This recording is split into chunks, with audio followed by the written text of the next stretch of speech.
Okay, this is the continuation of lecturer number 2. That is, in lecturer number 2, we are going to discuss the one important point, that is Bohr-Wheeler theory of nuclear fission. In that, we discuss the theory part.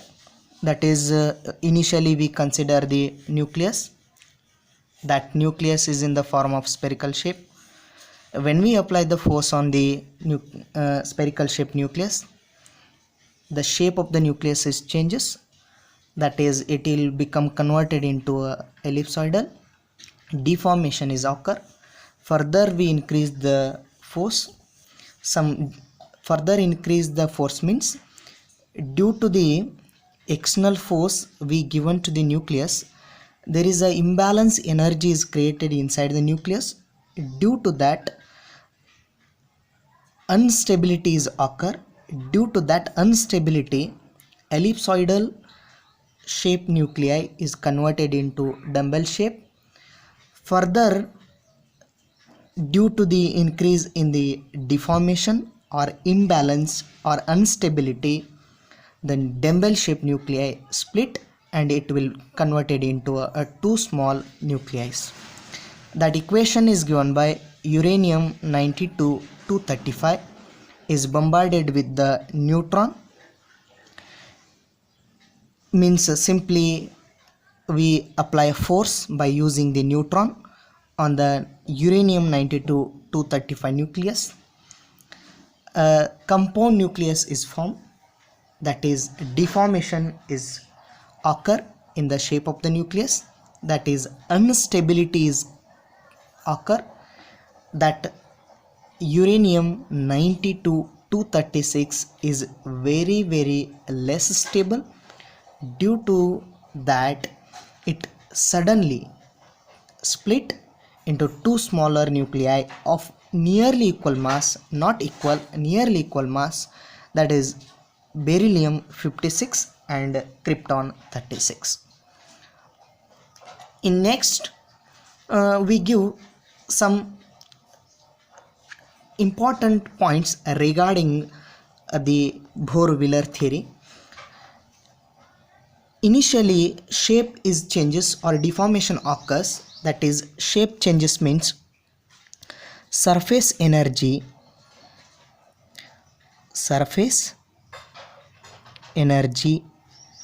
and Coulomb energy are changes. That is, when the nucleus is changes from spherical shape to ellipsoidal shape, surface area of the nucleus is increases. In the shape also, in the diagram also, we know that the surface energy is going to increase, and the Coulomb energy is also changes, that is also increase. Why? Because we consider the heavier nuclei, that is containing 92 proton and nearly equal to 140 neutrons. Due to that variation in the proton and neutron number, Coulomb repulsion is occur between the nucleons. Due to that, surface energy and Coulomb energy are changes. According to binding energy equation, we know that surface energy and Coulomb energy is given by Es equal to surface energy term, that is As constant, and A raised to 2 by 3, where A is the mass number, this is the constant, this is surface energy, and Coulomb energy is given by EC equal to AC Z square divided by A raised to 1 by 3. Here AC is the Coulomb energy constant, Z is the number of protons, A is the mass number. This is the surface energy and Coulomb energy. in Bohr-Wheeler theory, these two are changes. Initially these two are increases. Okay, initially surface energy is increases and Coulomb energy is also increases. Okay, next we define one more point here, that is critical energy. This is a new term, critical energy. Very simple. Critical energy means the minimum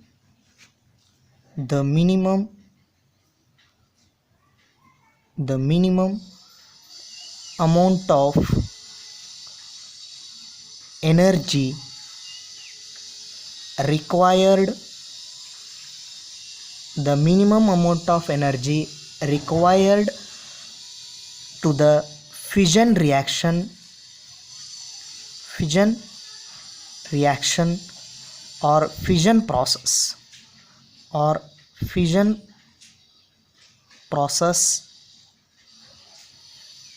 is called critical energy. The minimum amount of energy required for the fission reaction or fission process is called critical energy. And all the nuclei are not undergoing the fission reaction. For example, nuclei with small mass number are not going to fission reaction.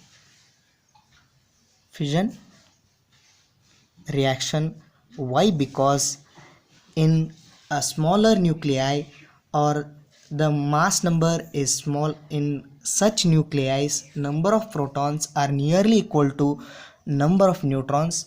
There is no Coulomb repulsion or there is no instability. For that reason, in small nuclei with smaller atomic mass number, there is no nuclear fission. Nuclear fission is occurs only when the mass number of the nucleus is very high. That is, we have one condition that mass number, the ratio of square of the number of proton to mass number is greater than 47, then only the spontaneous nuclear fission reaction is occurs.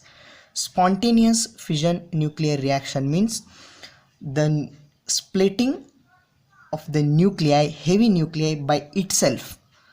That such reactions happens only when the nuclei is obey the condition, that is square of the proton number divided by its mass number is greater than 47, then only the nuclear reaction is spontaneous nuclear reaction. But there is no spontaneous nuclear reactions are available. We observe the nuclear reaction, fission reaction, by external force. This is about Bohr-Wheeler theory.